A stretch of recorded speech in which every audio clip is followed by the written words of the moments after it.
I think I'm doing is I'm trying to load this onto my Chromebook down here.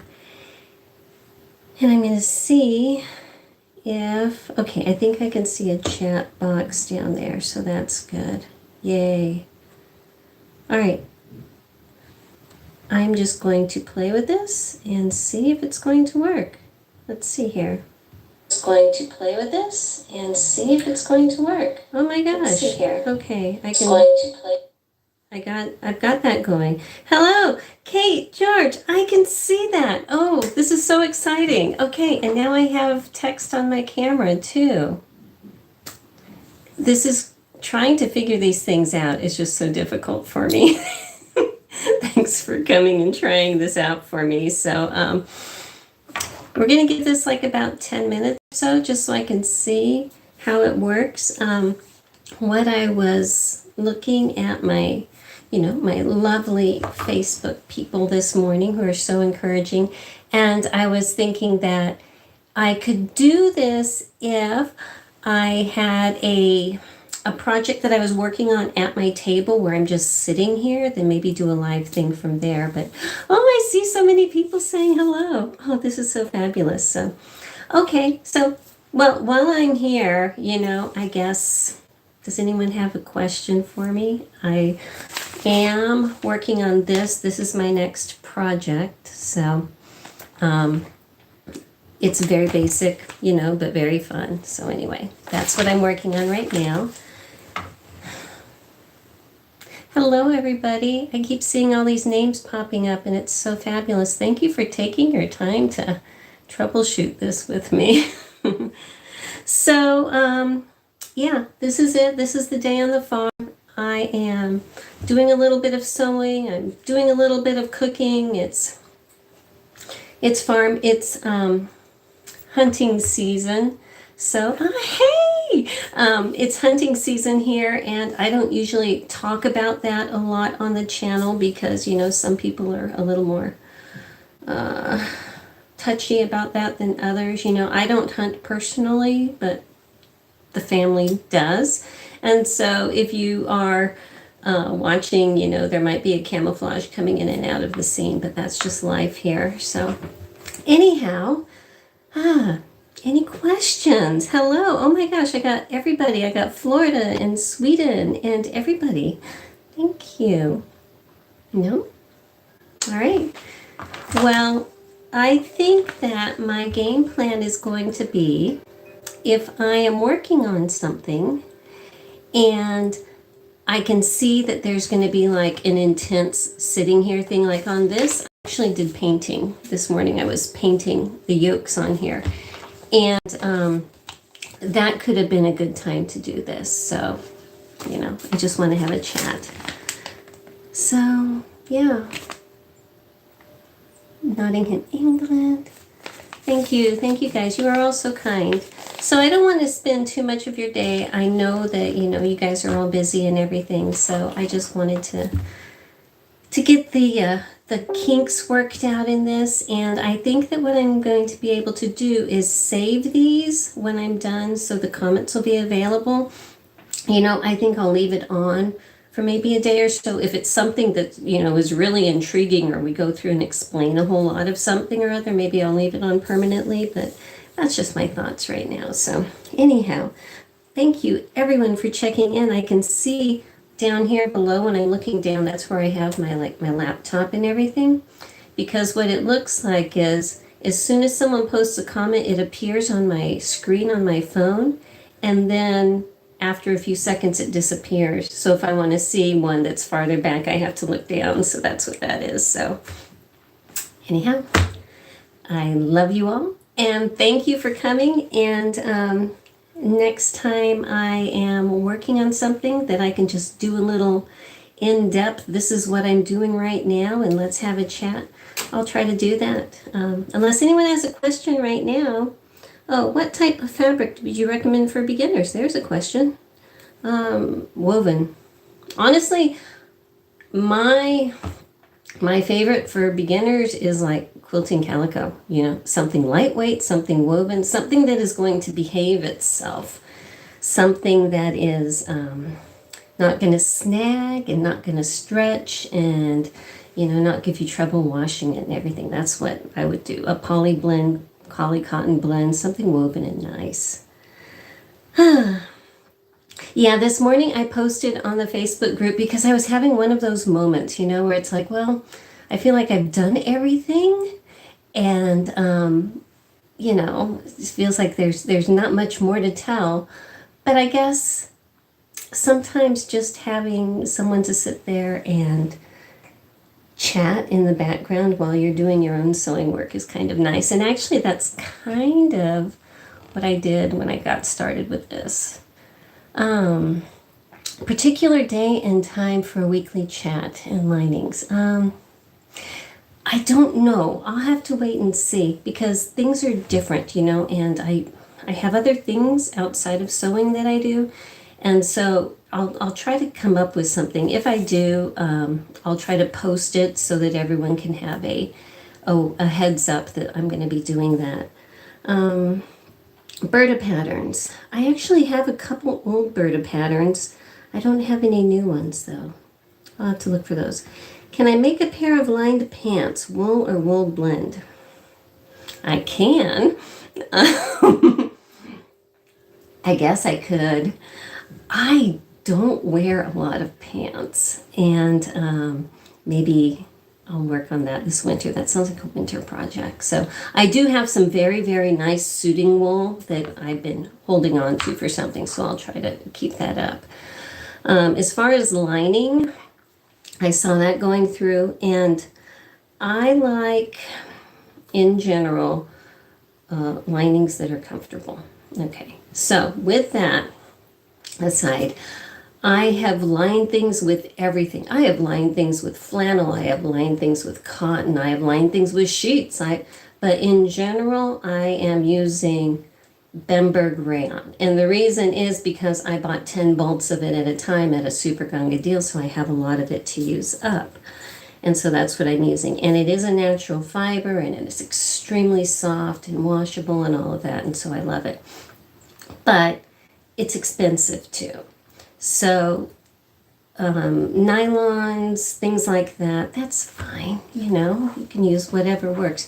If you need something slick, use something slick. But in general, when I'm lining a nice thing, for the foreseeable future, I'm going to be using Bemberg rayon. I've used satins, and those have been nice too. So anyhow, that's just, when you get a whole bunch of something, I feel like I'm going to use it a lot. And that's why, you're seeing me doing a whole bunch of like corduroy, because I bought a load of corduroy at one time and things like that, So, do I ever draft my own patterns?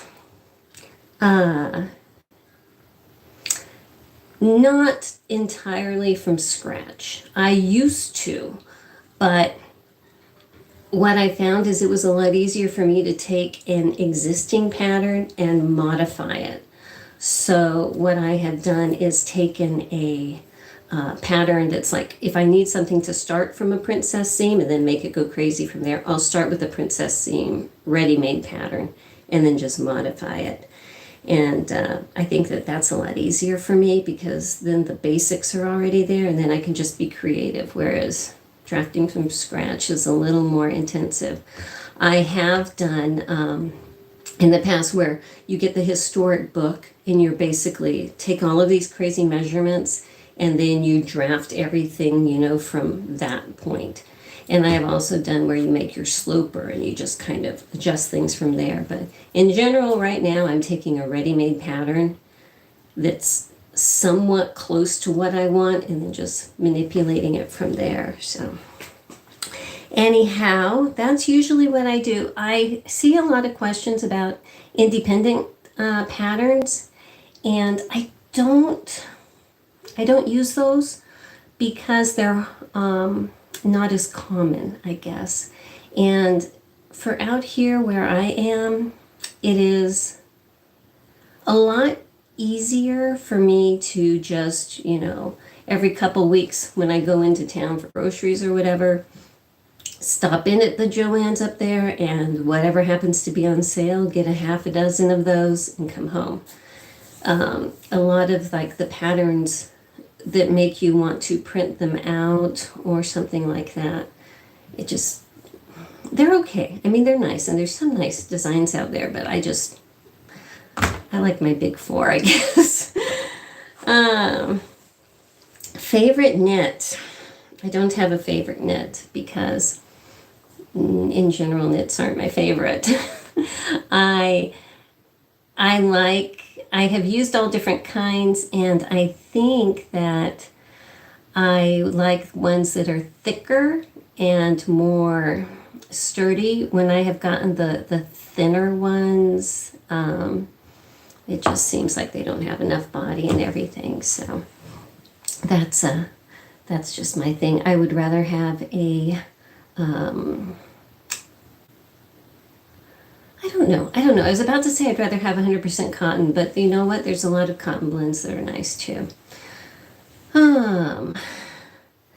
Yeah, Mercy, teaching us about alterations. I have thought about that, but here is the thing. Every single body is different, and every single pattern is different. And so alterations can be tricky because I can say one thing for like how to do, adjusting the hips on this yoked thing for here, but that only works for this pattern. So I guess something that I can think about is as I'm cutting out a pattern and figuring out the place where the most fit on that pattern would be, how to make an adjustment at that point. Because that way I'm telling how to make the adjustment for that pattern in particular. So I think I can do that. Which of the big four do I prefer? I prefer Simplicity, but they're not on sale as often as the other ones, or at least I don't seem to hit the timing on those as much. So I haven't been buying them as much, but there's several. I don't mind the Vogue, but they're more expensive. I've been getting a lot of McCalls just because of the timing on those. At first, it seems like there was a lot of fitting issues because I used to be just 90% Simplicity, and I was trying all these things. And I was running into a lot of problems with McCall's sleeves and things like that. But now I'm just kind of used to looking at the sleeve measurements because it seems like some companies have better basis of body size that they start with than others. So some very nice books for alterations and construction instructions. Oh, yeah, I mean, I can show you my books. I have so many books, and they all have different qualities. Hang on, let me just take my camera over here. Welcome to my bookshelf. Okay, I'm holding it up here. Can we see? This is the one that has all of the different little techniques, and it's a good reference book. Those are the Claire Schaefer books. Let me see here. I think this is the one.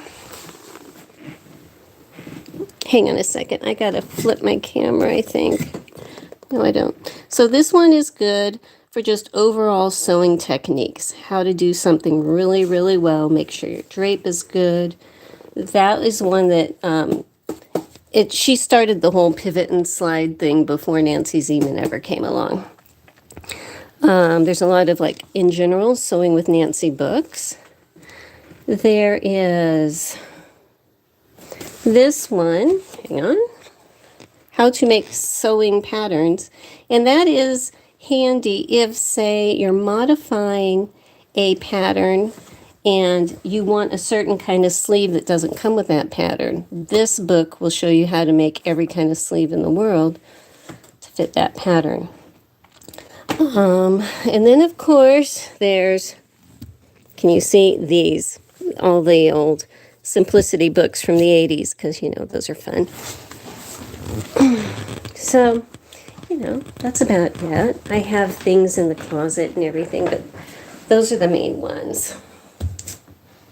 Okay. Okay, sorry about that. So yeah. Hey, I am live. Hey, Beth. So that's about it for my books. I also have a lot of vintage books. I have the old tailoring books, the old ones. So make a list of my books. Oh, mercy. Okay, I'll make a list of my books. I'll post that up on the site. So let me see back up here. I don't know that dots and notches don't line up on patterns. Well, sometimes they don't. Really? I mean, that top that I did with the little inset thing, those didn't line up. I have actually gotten some nasty comments from some people when I was pointing out some problems in a pattern, and gotten some really nasty comments on, how dare you criticize pattern companies? They have quality control. It's like, whatever. And, if you ever watched my Chanel jacket stuff, and there's a instruction in there that says, always try this jacket on with shoulder pads. And I was always curious, why? Well, outside of this, Claire Schaefer and I have actually been emailing back and forth several times, and that was a typo. That wasn't actually supposed to be in there. And so things happen. Things get into patterns that go past their quality control. It's just people. And so when you're making something and it doesn't make sense, go with your gut, because, sometimes they're just wrong.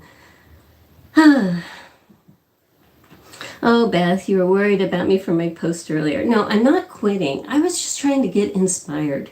I was trying to find out what to do different, or what to do new, or what to do that was exciting to me. So maybe this is going to be something, because it just seemed like I had done every type of project on the channel already. I'd done every type of zipper and every type of this and every type of that.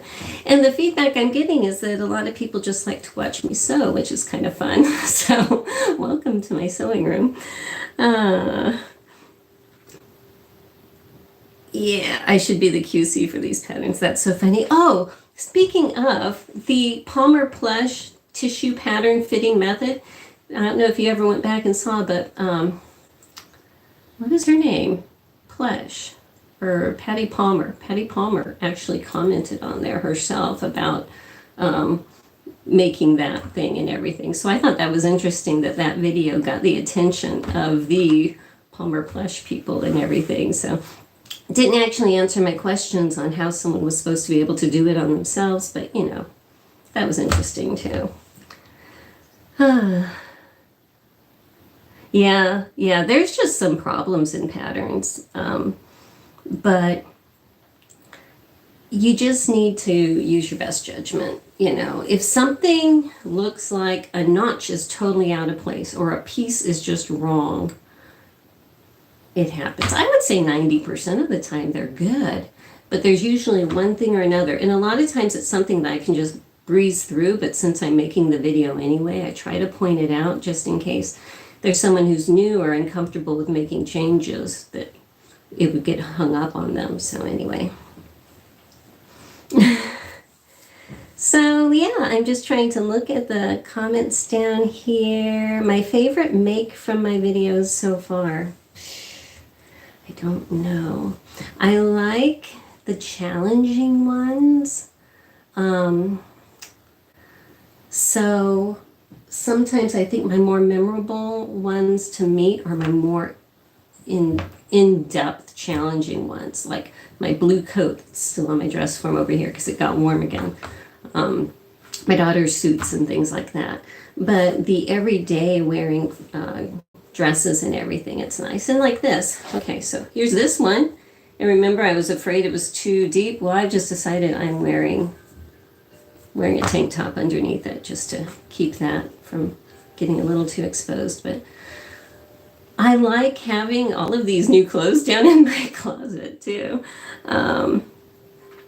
So that's nice. Let's see here. A poll for which projects to be next. Well, yes and no. So a lot of times I'm making things for myself just because it's easier to actually explain the fitting and modeling and everything for myself rather than trying to schedule for other people. And I wear all kinds of different things, but a lot of the like very formal things and suit things and things like that I have to make for other people because there's just nowhere around here to wear those things. So it gets a little trickier that way. But yeah, I mean, I could put up like a range of these 4 patterns or something like that. What would you like to see next or something like that? You like watching me deal with the challenges. That's fun.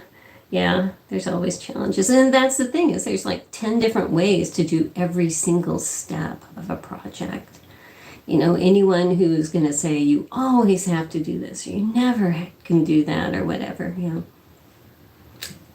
It seems like those extremes are always a little off to me. When sewing for myself, I'm free of guilt. Exactly. And that's one of the reasons why I don't sew for other people professionally anymore, because that became very stressful when I would make something and there would be a little mistake or something. Yeah, I could, you know, cover it up or anything, but I always felt bad about that. And I've had some times where I was dealing with a one-of-a-kind fabric and I cut something slightly off. And yeah, I could fix it, but the tension from that was a little too much. So if it's for me, I can deal with it. But when I'm doing it for someone else, especially if it's someone who's paying for it, I had a really hard time with that. So I'm happy to just sew for fun. You love to make a lined shacket. Shacket, that's like a shirt jacket mixed, isn't it? How hard is it to make a lining without instructions? It's not hard. It's not hard. I think I've done where I've added lining to a jacket kind of thing before. For the Vogue 1717, I think I added a lining to that didn't come with it. And I think the same type of instructions would work for that. Hello, Australia. Wow, 4:48 in the morning. Oh my goodness, good morning. So anyway, okay, so as I said, this is the one I am doing next. So I will do a little poll, but just for online right now, I'm going to go grab 3 different patterns because I'm kind of at a toss-up of which one to do next. So I'm going to go grab those and see what you guys think. I'll just let you put your comments in here, and after I'm done, I will read the comments and tally them. Okay? But let me go and get those really quick.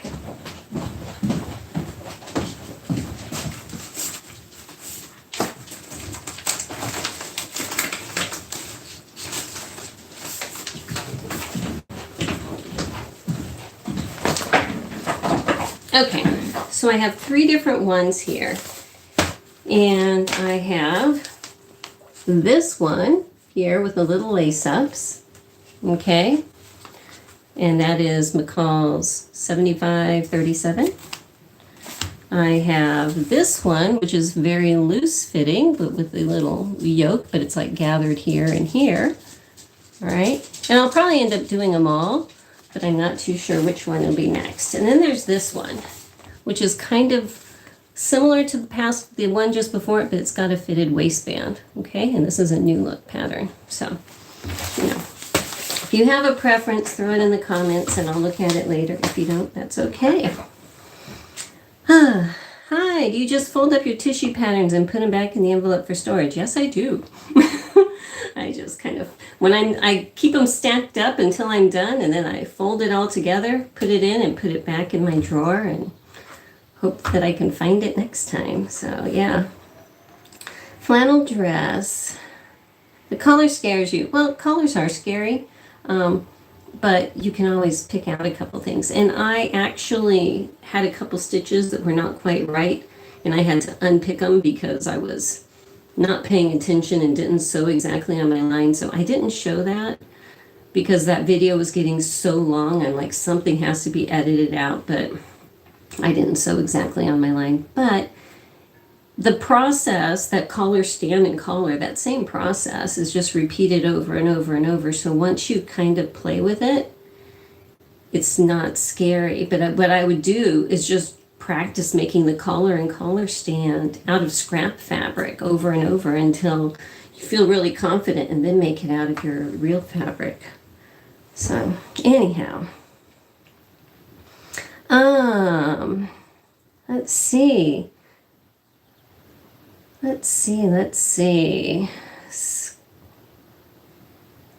You would love to hear more about sewing for other people. No. Scary things. People want you to sew weird things sometimes. How do I organize patterns? Well, I used to have this app, and the app worked great until my phone crashed and I couldn't restore things and everything, so I don't use the app anymore. But what I do now is I have a pattern cabinet. Let me flick you around here. See that? It's an old Simplicity pattern cabinet. Just ignore all of my stuff I have everywhere here. And I have that divided up in sections, kind of like I have daily dresses, formal dresses, things like that. And I just put them in by that category. And then there's a category for complete outfits, because you know you have the ones with the shirt and skirt and top and all. So that's about how I do that. And for right now it works for me. You never know, things change. But I was really happy to get that pattern cabinet. That was a cool find, you know, to find something that everything fits into. I think I'd really like to see you try the walkout dress. What is the walkout dress? I have no idea what the walkout dress is. I must have missed that whole trend. I miss trends, you know. I used to watch a whole lot more videos until I started making my own, and now I don't have time to watch other people's videos. And I used to watch other people's videos while I was sewing, which is what a lot of people say that they do with mine. Thank you very much. But the problem is, if I'm watching someone else's video while I'm recording, things happen and copyright strikes happen and everything, and it's just kind of like not worth the effort. So what is the walkaway dress? The Butterick walkaway dress from the 50s. I don't know. I'll have to do a search and figure out what that is. You're supposed to be able to start after breakfast and walk away for lunch? Is it like a wrap dress or something? All right, I'm going to have to look it up. I can't Google it on my phone because of that, but let me see. Walk away dress. Let's see what this thing is here. It says a 1952 wrap dress. Why don't I have any images? Oh, okay. I actually have a pattern kind of similar to that, but it ties in the back that I have done before I had this channel, but I know what you mean now. Okay. I didn't know that was the official name of it. So yeah, I could do something like that. I have a 50s pattern. Let me go get it. Hang on.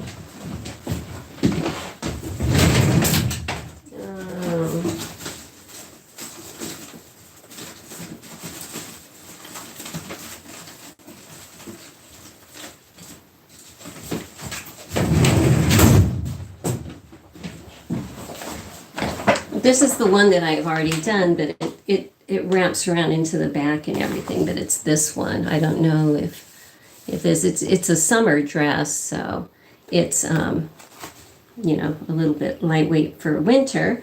I guess you could make it into a jumper, but I can look for the other one. That would be fun. So yeah, Butterick pattern. Next time Butterick's on sale, I will snag that one up. Okay. Fitting issues. You know, every pattern, I think, just about has a fitting issue somewhere. Time pressures. In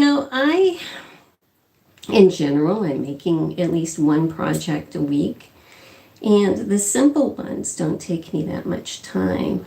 And so I can breeze through those or try to stack them up when I have other things going on, like I am going to be out of town for 3 days this week. I'm traveling to see my daughter.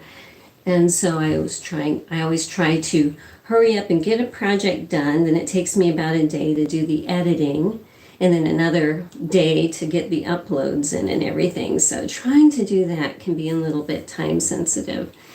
And then when I have a project that's really, really intricate, like the blue coat that had so many pieces, it's like a scheduling thing where I try to do a really quick project and then start the other one immediately so I can get them done. It's a little hard. Originals are out of print. Yeah, I don't know. I'll have to go look. A lot of times when I'm at the fabric store and I'm looking up patterns, they're not in the drawers. And it seems like they're just not replenishing them as often. And I saw that a couple of years ago, I don't know if it's still true, that there was only one printing company in the entire US that printed tissue patterns. And I think McCall's owned it. And then that printing press went down.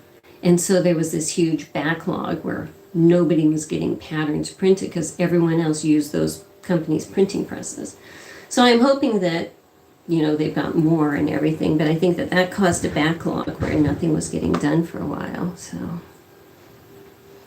So the original is out of print and the retro is not as good. Well,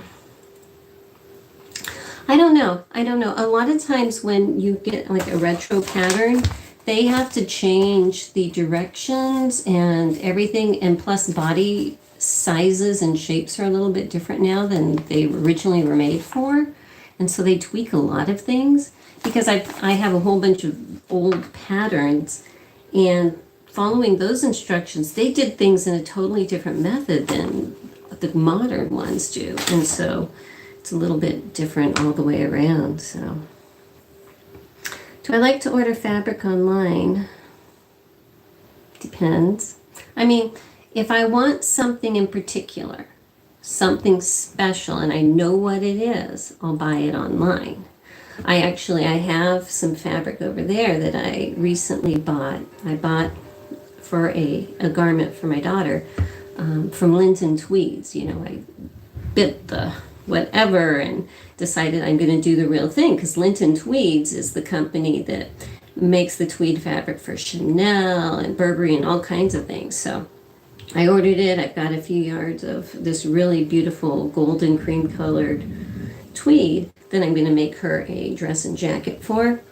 But it's a springtime outfit, so I have a little bit of time for that. But if it's not something in particular that I know exactly what I'm going for and I know how to judge what I'm going to get, I usually buy it on in person, And so the only place in person here are Amish quilt shops, Amish stores, and in general, Amish stores only sell 100% polyester fabric out here. So that's kind of disappointing.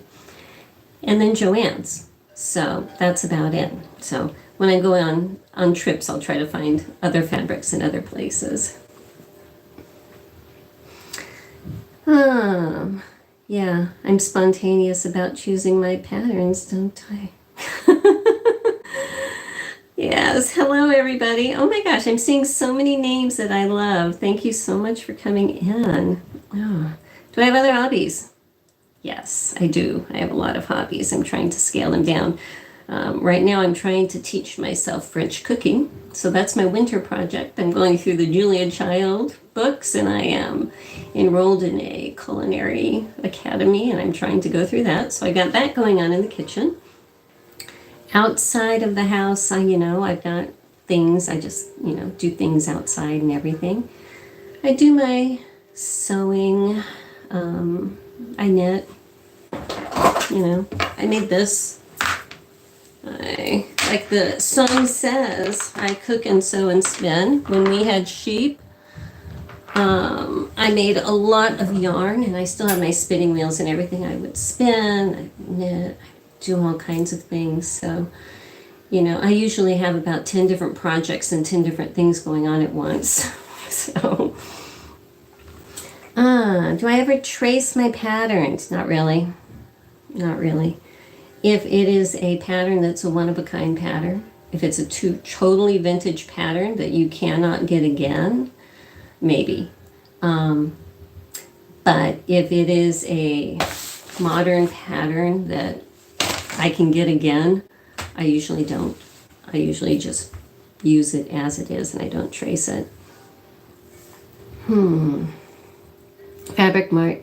You know, I've looked at the different big fabric online places, and sometimes I've gotten neat things, but it's hard to judge. It's hard to judge exactly what something feels like, how something drapes, and even sizes. I bought something once where I thought that the repeat was going to be like this big, and it was like this big. So the proportions, you know, and I know it says it has the little rulers and everything, but it's hard to gauge that. So.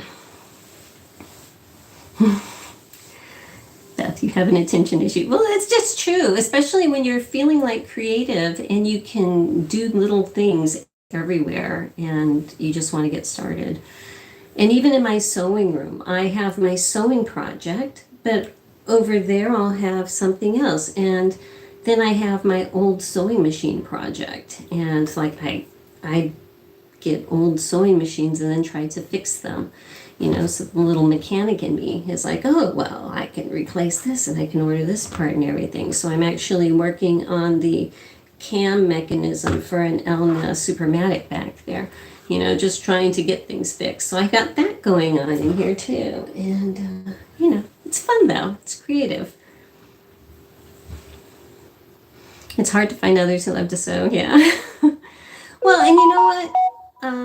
I was actually thinking, wouldn't it be nice if there was like some kind of a chain or something where maybe next to a Joann's or something where it was just a location that people could go and learn to sew right there. Because a long time ago, you know, when I used to work in the fabric stores, you know, which was dark ages, to work in the fabric store, you had to know how to sew. And now when you go in general, the people that work there don't actually sew. They don't know how.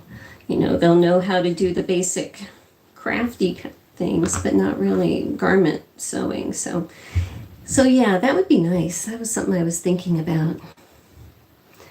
So anyhow, I am so glad that you guys are all here. So you guys can talk amongst yourselves and have so much fun and everything. And I will try to do this maybe, well, we'll just see. I don't want to say I'm going to do it once a week or anything like that, but when I feel like there's a good point and the house is quiet and everything, like right now I'm here alone in the house except for the dogs and cats.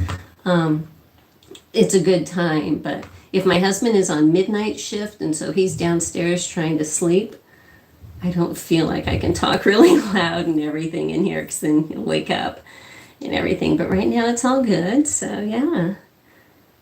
You teach sewing classes? Yeah. I had a lot of really nice students, and the only project I ever taught was a pillow. That's so funny. I worked at Joann's. My daughter, Morgan, was working in Joann's through college. And yeah, she showed up one day. I remember she was at the headquarters. And they said, here, gave her the loopy yarn. You're going to teach a class in using this in 10 minutes. She's like, I don't know how to use it. She's like, figure it out. You're teaching the class. So it's just fun. Yeah. Joann's is interesting now. Back in House of Fabrics days, it was a little bit different. So, but it is the big name. You know, it's the location that's everywhere. So it's what we have to work with out here anyway. So, that's about it. I am going to wrap this up. Thank you so much. This has been 39 minutes. I can't believe it's gone by that fast. So anyhow, thank you so much. I really appreciate it. I'm going to try to leave this up, and I'm hoping that the comments will stay there so I can go back and look at what you guys were talking about as far as which one of these three patterns. Once again, we have this a new look one, or this McCall's one, or this McCall's one. Okay, so those are our three numbers right there. Okay, so anyhow, I'll go back and look at those. Thank you so much, and I will see you next time. Bye-bye.